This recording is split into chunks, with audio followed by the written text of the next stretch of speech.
২৪ ঘন্টা পেরিয়ে গেলেও কক্সবাজারের সমুদ্র সৈকতে গোসলে নেমে নিখোঁজ হওয়া পর্যটক হেলাল উদ্দিনের এখনও খোঁজ মেলেনি।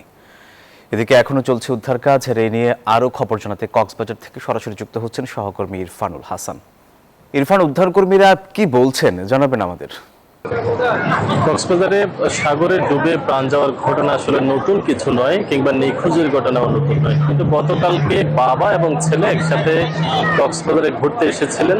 ছেলে কোনো মতো উদ্ধার হয়ে পারে চলে আসলেও কিন্তু বাবা এখন পর্যন্ত হতে পারেননি। এখনো তিনি সাগরে নিখোঁজ রয়েছেন। কক্সবাজারে ঘুরতে এসেছেন এবং কক্সবাজারে ঘুরতে এসে আসলে তারা যারা বিভিন্ন সময় কক্সবাজারের সমুদ্রে নিখোঁজ হয়েছেন তাদেরকে লাইফ গার্ড সহ বেশ কিছু সংস্থা আসলে তাদেরকে খোঁজাখুঁজি করার চেষ্টা করেন। বিশেষ করে জেলা প্রশাসনের পক্ষ থেকে গতকাল রাত থেকে একেবারে আজকে সকাল পর্যন্ত কিছুক্ষণ আগেও আসলে সমুদ্রে তাদেরকে খোঁজাখুঁজি করা হয়েছে, কিন্তু এখন পর্যন্ত আসলে তাকে খুঁজে পাওয়া যায়নি।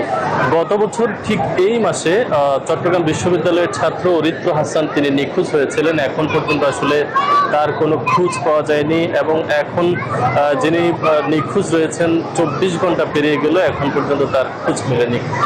সব মিলিয়ে এখানকার যারা লাইফ গার্ডের কর্মীরা রয়েছেন তারা বলছেন, যারা কক্সবাজারে ঘুরতে আসেন তারা আসলে লাইফ গার্ড যে সমস্ত জায়গা থেকে সমুদ্র নেমে গোসল করার জন্য বলছে সেই সমস্ত জায়গা থেকে না নেমে যত্রতত্র আসলে সমুদ্র নেমে গোসল করার কারণে এই ধরনের দুর্ঘটনা ঘটছে বলে জানিয়েছেন তারা। তবে জেলা প্রশাসন ইতিমধ্যে সমুদ্রে বেশ সতর্কতা জারি করেছেন। যারা এখন আসলে সমুদ্রে গোসলে নামছেন তাদেরকে সেখান থেকে সরিয়ে নিয়ে আসার জন্য জেলা প্রশাসনের পক্ষ থেকে ইতিমধ্যে মাইকিং করা হচ্ছে এবং ইতিমধ্যে লাইফ গার্ড অভিযান শুরু করেছে বিভিন্ন জায়গায়। তারা বলছেন যে কক্সবাজারের যে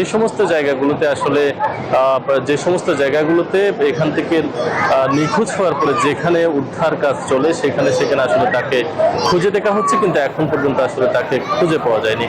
এই ছিল কক্সবাজার সমুদ্র সৈকতে নিখোঁজ পর্যটকের সবশেষ খবরাখবর।